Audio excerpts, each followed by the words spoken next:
At T-Mobile, our critical mission is providing unparalleled 5G coverage for when connectivity is mission critical. Introducing T-Priority, America's best 5G network experience for first responders, even in times of congestion. More capacity, faster speeds, better coverage.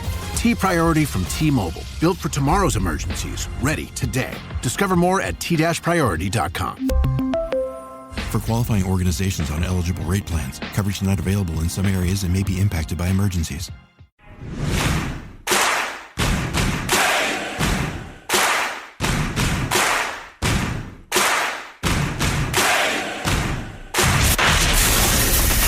Attention Ditto Heads.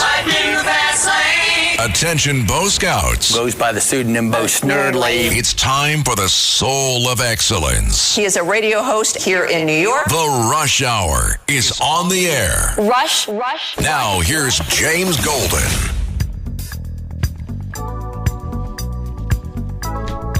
Welcome, my friends, to the Monday edition of Bo Snerdley's Rush Hour. Glad you're here and hope you stick along for the visit this afternoon, for the full ride, as it were. Telephone number, 800-848-9222, if you want to be part of the program this afternoon. That telephone number again, 800-848-9222. It's Roberta Flack Day. Roberta Flack, who won back-to-back Grammys for her record of the year, says New York Times, passed away today, aged 88. And they did a very long story on her. We were just talking about Roberta Flack last week, and we played some of her music, and I said, you know how much we love you, Roberta Flack. And, of course, had no idea. Do you know what today is? Today is also the anniversary, speaking of Roberta Flack, of when Killing Me Softly went number one on this day in 1973. So, wow. And we will, of course, be playing some of the music of the beloved recording artist Roberta Flack on today's program. There's a lot of talk about jobs, federal jobs, Elon jobs, Trump jobs, the old Steve Jobs company jobs over at Apple in the news, and, of course, the email. So where do we start? Let's start with this one, because Trump manufacturing win. Apple, which many of you have contributed to the success of Apple. Apple is now, the company Apple is now pledging to spend $500 billion inside the U.S., $500 billion, hiring over 20,000 people. Apple announced plans this morning to invest more than $500 billion in the U.S., hire 20,000 people over the next 4 years, with expansion and construction planned from coast to coast. The new jobs will focus on research, R&D, research and development, silicon engineering, software development, AI. They're going to greatly expand their chip and server manufacturing capabilities here in the United States. You know, Tim Cook has been speaking with Donald Trump on a regular basis, somewhat regular basis. Apple CEO Tim Cook said in an announcement, "We're bullish on the future of American innovation. We're proud to build our longstanding U.S. investments with this $500 billion commitment to our country's future." And this, Donald Trump met with Tim Cook last Thursday in the Oval Office. Then Trump got so excited he revealed the plans prematurely, saying on camera that Cook is investing hundreds of billions of dollars. I hope he's announced it. I hope I didn't announce it, but what the hell? All I do is tell the truth. That's what he told me. Now he has to do it, right? So he did it today. And Axios actually had the co-founder of Axios, who I've spoken with on occasion. He's a nice guy. He's a great guy. Anyway, Axios did a piece on it, on why it's so important today. And let's just listen to that. Yes. Mike Allen, you can find Mike Allen, cut 8, Carlos. Mike Allen, co-founder of Axios, on why this is a big deal. This Apple announcement this morning, which just popped 6 a.m. Eastern, all the details are up, the lead story on Axios. This is a landmark story for a couple of reasons. One, the effort by the president to bring manufacturing back to the U.S., this is a massive commitment to that. And as we say in our story, this gives Trump the leverage to say to other companies, Apple can do this. Apple is bringing these jobs into the U.S. Apple is investing in the U.S. Why can't you? Why won't you? And the statement out this morning from Apple CEO Tim Cook, talking about being bullish on the future of America, talking about writing a extraordinary new chapter in the history of American innovation. So that's one bucket. Two, there's an incredible footprint for this. This is all across the United States, and it's part of the big story that Axios has been telling, that it's no longer just the coast. Look at where some of these big investments are. The swing states of Arizona, Michigan, Pennsylvania, North Carolina, Nevada, red states, the massive investment that you were talking about in Texas, a big innovation lab in Michigan. So a footprint all across the country. And third, if you look at how the U.S. is going to have a sustained recovery, it's going to be about building things, making things, doing that more in the U.S. This is a big step toward that. Yes, and of course, it is being credited with rightly so, with the relationship that he has developed with President Trump. Okay, so over the weekend, you know this, folks, and you also know that I do not gloat when people lose their jobs, and I don't go into open Schadenfreude moments when people lose their jobs, even if said people or person has said negative things about your host on the air, which in the case of one of the people in the news, that actually happened a few years back, 4 years ago. But Joy Reid has lost, this show was Reid Out, and Reid Out is out now at PMS NBC. And that's not the only show. This guy, Cape Hart, New York Times, he was did a little show over there. They booted him as well. Today, Lester Holt said that he's stepping down from their nightly news anchor role. He sent a memo out. They gave him the dignity of announcing his own departure first, which is that's the dignified way to do it. He made the announcement that he was stepping away from his role as the anchor. He took over when Brian, what's his name, got in trouble for all those things that he said that weren't true. So you don't remember any of that stuff. Yeah, we'll have to school you about Brian O'Brien and the lies there. Mm-hmm. We can't today. It has to be Saturday. We have a lot of other stuff to play. Yeah, we got a lot of other stuff to do. So we'll do that later. Anyway, so also Ayman Moliadine, whose show I never saw, and Katie Fong, whose show I never saw, along with Jonathan Capehart, who I most of the time read in the New York Times. Boy, is he's another rabid anti-Trumper. So they're all out at PMS NBC. And then, of course, as I said, Lester Holt, 65 years old, announced that in a memo sent to his staffers, he sat in after Brian Williams got busted for a lot of, how shall we say, fake news reporting. And I liked Brian. Brian Williams wasn't a bad guy, by the way. But Lester Holt did say he's going to be staying on for the Dateline show, and he's going to be expanding his footprint with that, devoting his full time at NBC to that. Now, Joy Reid, obviously, the reaction after she was let go has been, in certain quarters on social media, joyous, and in other quarters of the media, sad. But I must say, looking at the platform X, it is overwhelmingly joyous. No pun intended. And Joy Reid was on another show with one of her I didn't catch the woman's name, whose show she was on, a Zoom show today. And this is what Joy Reid had to say. My show had value, and that, I'm sorry, that she's crying.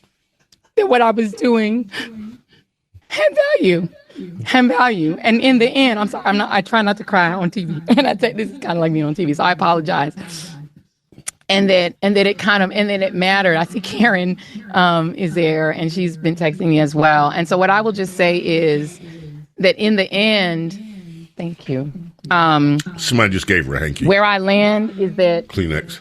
The moment of guilt that I felt, that I went hard on so many issues, whether it was the Black Lives Matter issues of a young baby or a mom or a dad that was killed, or when we opened up people's eyes to the fact that Asian Americans were being targeted and not just Black folks, or went hard for immigrants who've done nothing but come to this country like my parents did and try to make a life and defended them, or whether we've talked about what the president is doing that is subversive to the Constitution, that is injurious to our liberty, defending books that people find inconvenient, that Nicole Hannah-Jones put into our spirit, that we need to understand 1619 as the real founding of this country, whether it's talking about any of these issues, and yes, whether it's talking about Gaza and the fact that we as the American people have a right to object to little babies being bombed. And where I come down on that is I'm not sorry. I am not sorry that I stood up for those things, because those things are of God. I'm a church girl too, and those are the things that I was taught were of God. And so I'm not sorry. I'm just proud of my show. Thank you. So that was Joy Reid today, responding after her show was terminated by the folks over at PMS NBC. James Golden, Snerdley, the beautiful Roberta Flack takes us in. This, of course, the duet that set off a partnership of duets with Donny Hathaway. Roberta Flack, The Closer, and Donny Hathaway, The Closer I Get to You. Over and over again, I try to tell myself that we could never be more than friends. And all the while inside I knew it was real, the way you make me feel. Written by M. Tume. Lying next to you, time just seems to fly. Rush. This is The Rush Hour with James Golden. Bo Snerdley.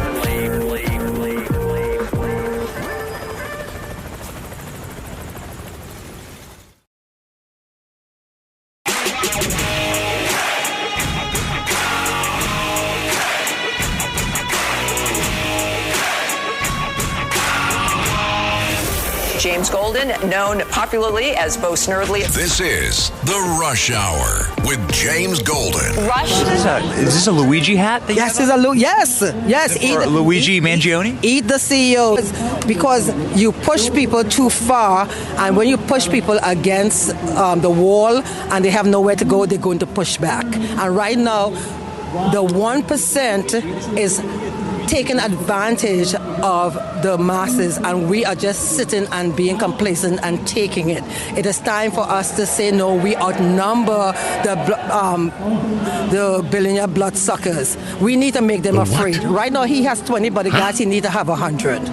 Because again, you push people too far and they have nowhere, the backs are up against the wall, they're going to lash out. So these CEOs need to get off of their greedy, selfish attitudes, taking from us, and then nobody's going to be wanting to shoot them down in the streets.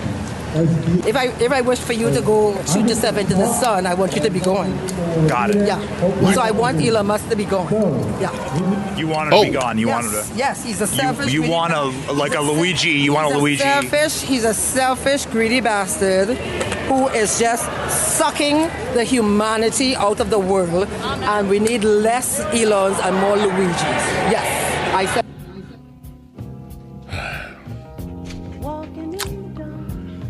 Your friendly liberals, my friends, protesting, demanding death for people they don't like.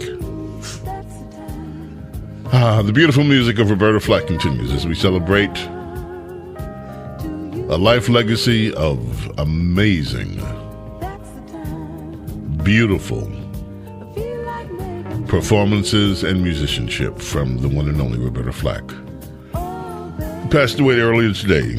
James Golden, Snerdley with you here. The Elon Musk haters, as you just heard from that young protester out there, and now Trump backs Elon. So over the weekend, the big story was Elon Musk sent out an email to the federal workforce asking them, giving them, hey, tell us what you did last week and respond within 2 days, 3 days, or get fired. And people went ballistic. Some Republicans went ballistic. Today, Donald Trump was asked about that while he was with Macron from France on an official state visit from Mr. Macron. And during in the Oval Office where the press was let in, Donald Trump was asked about the Elon Musk email. So, yes, it's a minute. I think we have time. Let's get to it real quick. From more streamlined communications, there was that email telling employees to give 5 things that they had done last week. Agency heads then told people to ignore it. You're talking about the last email that was sent where he wanted to know what you did this week. You know why he wanted that, by the way? I thought it was great. Because we have people that don't show up to work and nobody even knows if they work for the government. So by asking the question, tell us what you did this week, what he's doing is saying, are you actually working? And then if you don't answer, like you're sort of semi-fired or you're fired, because a lot of people are not answering because they don't even exist. They're trying to find, that's how badly various parts of our government were run by, and especially by this last group. So what they're doing is they're trying to find out who's working for the government. Are we paying other people that aren't working? And, where is all that? Where's the money going? We have found hundreds of billions of dollars of fraud so far. Yeah, and a lot more to come. Keep it right here. Bo Snerdley's Rush Hour.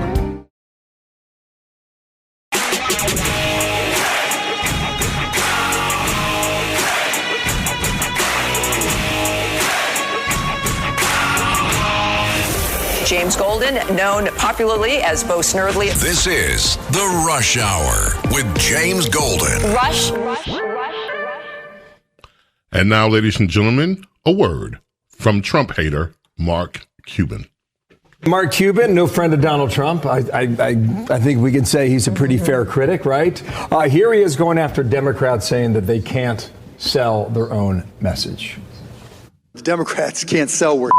Donald Trump can sell. If you gave the Democrats a dollar bill and said you can sell these for 50 cents, they would hire 50 people to decide if they really, to try to figure out how to do it, and then would not know how to sell a dollar bill for 50 cents. If you gave it to Donald Trump and said sell this dollar bill for $2, he'd figure out a way, right? He'd tell you that $2 bill is huge. Okay, so to your point then, Kaylee, they're going to have to sell this. Right. ultimately, and they're going to have to convince people that it's effective in what they're doing. And there's such a dearth of fresh ideas. I'm just struck. He's exactly right. You know, Chuck Schumer thought that he came up with the general thrust of the 2026 message as outlined in Politico, and it was about the reconciliation bill going through Congress. And here it is. The Republican goal is to give billionaire buddies a tax break and have you, the American people, pay the cost. That's 2016 Bernie Sanders. I mean, we've heard this before. They need something fresh. It's the same old tired talking points. Indeed. Roberta Flack. This, I was telling Carlos, I asked him, is this in the library? This is my favorite Christmas song. It's Roberta Flack. 25th of last December. You left home this past September. Celebrating the music of Roberta Flack today. We were once so warm and tender. Now you're moving on. We were once that special blend of me and you. When love was true and love was new. Roberta Flack. The clouds are passing through. Born on February 10th, 1937. And it's just 14 days ago, we were actually playing her music to celebrate her birthday. But that's all gone now. An empty space where we made love right here in my lonely bed. You're in my memory so clear. I feel your presence. If I reach down, it's like I'd find you there.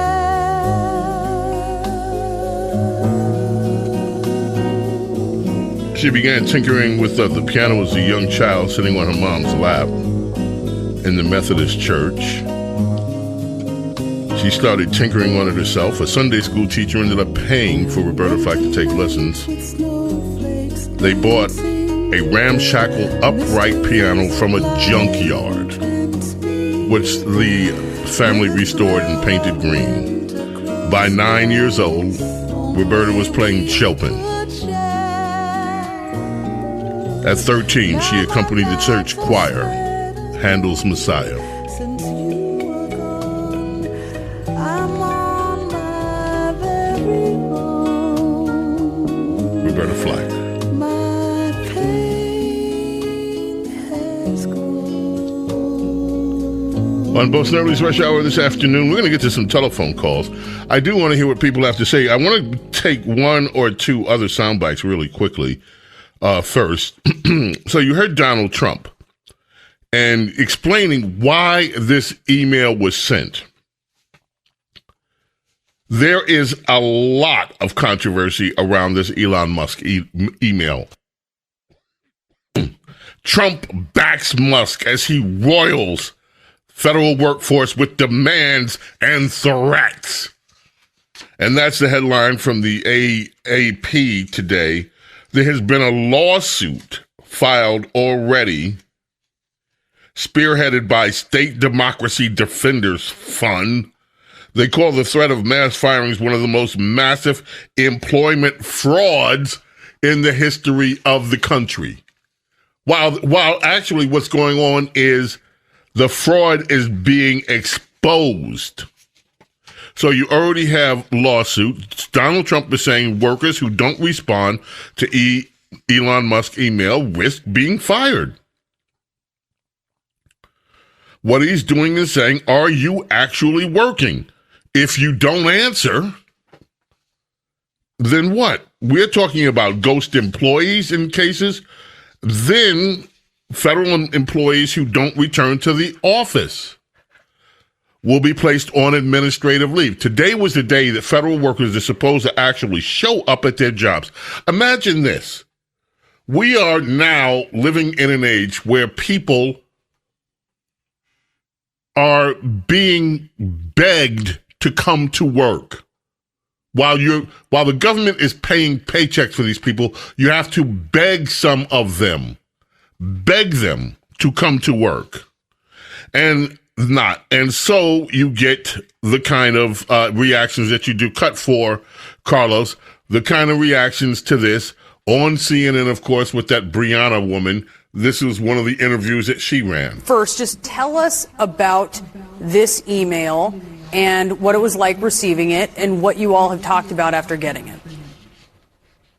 Sure. I got this email Saturday afternoon, about 3 p.m., and I felt absolutely infuriated getting this email with a demand within 48 hours to provide a response on what I did within the last week or face termination.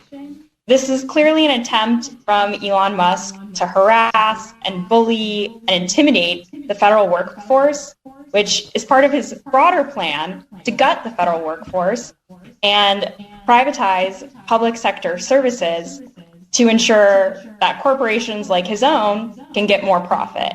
And that makes me really angry, my coworkers as well. Well, yes, Carlos. Sorry. So is this, it sounds like in my head, it sounds like the equivalent of your, like you're in a job and your boss says, I need you in tomorrow at 5 to do this, this, and this. And you say to him, I don't know, we'll see. And then he says, no, I need you at 5 or you're fired. And then you get upset because you don't want to go there at 5. And because he fires you for something you don't want to do, even though it's your boss that signs your checks that help you, live whatever life you're living. Yes, you see, Carlos, you have it exactly right. She's extremely angry. How dare Elon Musk, who is a government official now working with Doge for government what? Efficiency. So he sends an email to the workforce. Hey, tell us what you did. Tell us within 2 days. You don't have all year to figure this out. 2 days or risk termination. Just tell us what you did last week. He's not saying it. Tell us what you did. And as the president of the United States said, the executive said, we want to know, we want to see who's not responding to the email, because there is a fear that some people being paid, these may be ghost jobs, people not showing up at all. So they want people to respond. Tell us what you did. This really makes me angry. It makes me so angry. And, he just wants to get the federal workforce so that he's greedy, so that he can get people in the private sector and make more profit.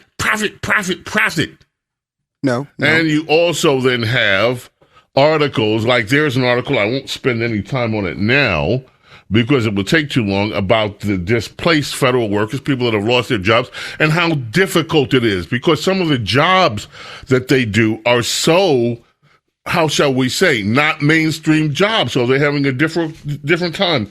That is by the AP today. Fired federal workers hunt for new jobs, but struggle to replace their old ones. You know where we didn't see these articles? When the federal government was demanding that business owners shut their businesses due to COVID. Nope, you want a gym? Sorry, close it down.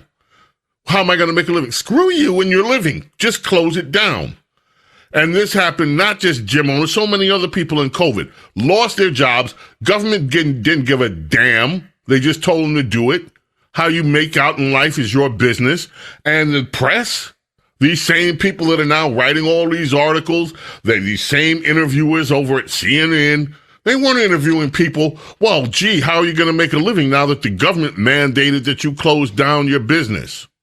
We didn't see all this concern. And then you have this congressman, I didn't put this in today, from the senator from Utah, demanding compassion.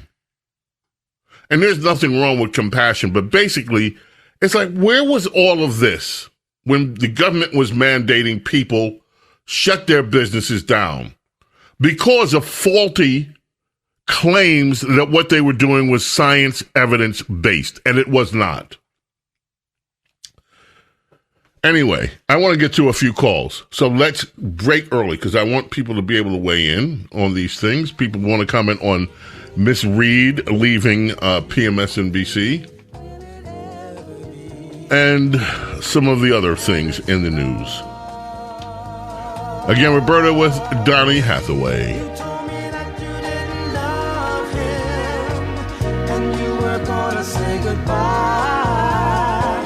But if you really didn't mean it, why did you have to lie? Where is the love you said was mine, oh mine, till the end of time? Was it just a lie? Where is the love? If you had had a sudden change of heart, I wish that you would tell me so. Don't leave me hanging on to promises. You've got to let me know.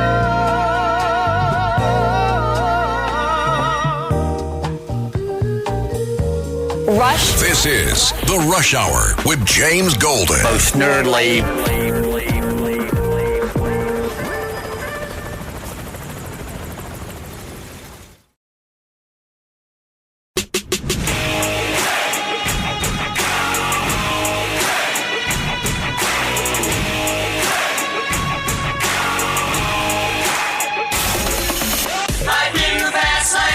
It's The Rush Hour with James Golden. Goes by the pseudonym Bo Snerdley. Rush. Now, here's James Golden. MSNBC has now canceled and fired Joy Reid. Interesting, right? No. They were so excited and congratulated her on her NAACP awards. But now she's fired? This just goes to show how this regime has blackmailed and threatened job. Because right now, we're in a crisis in this country, but we know who you're loyal to. You're loyal to a king, right? You don't want to report on that now, do you? Joy Reid was fired for speaking the truth and sharing her opinions. And now our First Amendment rights are being jeopardized because mainstream media doesn't want to ruffle the feathers of King Trump. Okay. You can't leave today without acknowledging that in the year 2000, 25 years ago, Carlos Santana won 8 Grammys for the Supernatural album. An amazing. He hadn't had a Grammy or top 10 album rather in over 11 years, and then this one just busted out. Let's head to the telephones, shall we? Brad has been waiting very patiently since almost the top of the show, and thank you for your patience, Brad, in upstate New York. How are you? I'm doing great. I wanted to share a story about Roberta Flack. So in Greenville, New York, I worked at a tractor dealer, and this was probably about 2007. This woman comes in with sunglasses and came in with somebody else, and the woman said, I want to buy a tractor. And we said, okay, whose name are we putting it in? And she said, oh, it's Roberta Flack. And we didn't, it was like, is this really Roberta Flack? So we're there on the computer and we're like looking up pictures of her because we were trying to verify it wasn't fraud. And it was just really cool. I'll never forget that meeting with her. It was awesome. Was she nice? The hobby farm, probably somewhere in Windham or somewhere in Greene County. I forget exactly where it was, but that was really cool. It was really cool. Yeah, was she very nice? She was nice. She was pretty quiet. The person that she was with did most of the talking. I mean, you had to, she was very nice, but you had to fish kind of for the information. Got it. You know, wow, great story. Open. Great story. And I'm glad that you held on to tell us about that experience, Brad. Thank you so much. Let's move down to the Bronx in New York and catch up with Nate. Nate, how are you? Fairly well. So basically, with regard to Dan Bongino, I think it's actually a good idea that you have more non-career persons involved in the FBI and other federal law enforcement agencies. Because I want to remind the audience that the FBI, almost since its inception, has been a political police agency that's pretty much been violating civil liberties, violating civil rights. It has a long, sordid history of doing illegal activity against political opponents. And again, that's their primary mission. That's the primary Nate, if you're expecting me to jump in here with any kind of, how dare you, oh no, my friend, speak truth, Nate. You said since its inception. I find it horrid that the name on that building is the J. Edgar Hoover building. This guy was one of the worst, most corrupt public officials in American history. Your thoughts? Yes. I mean, basically he has a very checkered past. I mean, he was a closet homosexual. He was a... Well, that's not to me. I don't care about his sex life and his cross-dressing. I care about what he did to civil liberties. And this guy, from the inception of the FBI, trampled on people's civil liberties. Quickly, I'm going to give you the last word on it, Nate. And yes, basically with regard to another thing, with regard to the New York City Police Department, you see many of the same sorts of activity going on. All right, I wanted to focus on that thing. We got other people that want to weigh in on Joy, so thank you. I appreciate the call. Jacqueline in Brooklyn, New York, wanted to grab you real quick. How are you, Jacqueline? I'm just fine, James. A good Monday afternoon to you. I hope you're doing great. I am, thank you. You're very welcome. Regarding Joyless Reed, I don't like to add insult to injury or put salt in wounds, but she's not sounding like such a tough lady or tough girl like she had been previously. So, her being outspoken and her words and the things that she said and the things that she did, well, that came back to haunt her. So, sorry about that. I see. Thank you, Jacqueline. Judith in Brooklyn, New York. How are you this afternoon, Judith? I'm feeling joy, okay? Yes. Whoa. Let me tell you, where is the love? No love here, my dear. James, I hated her. Joyless Reed, I call it, yes. There is no value. Talk about her value. There's no value in her toxic, twisted, hate-filled, dishonest commentaries, and to think that she was paid millions of dollars for her dribble, okay? And she's not the only one. The next bunch of brainwaves are the people in the View, like the other joyless Behar.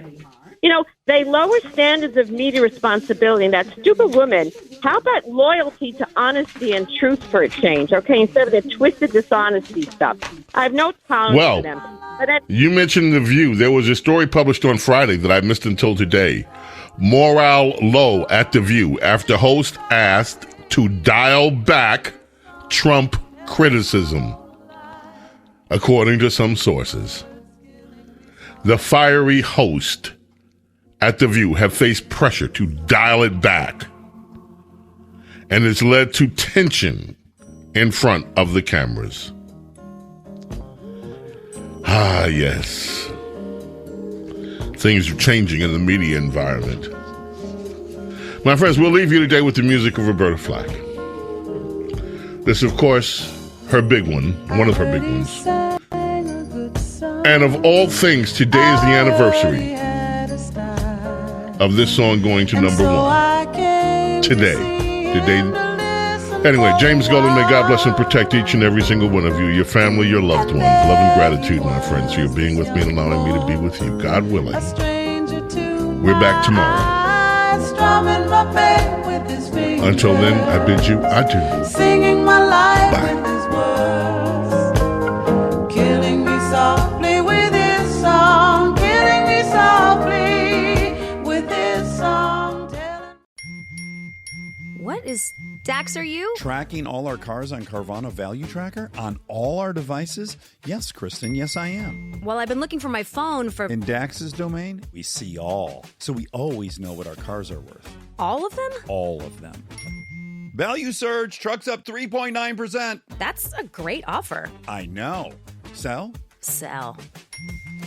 Track your car's value with Carvana Value Tracker today.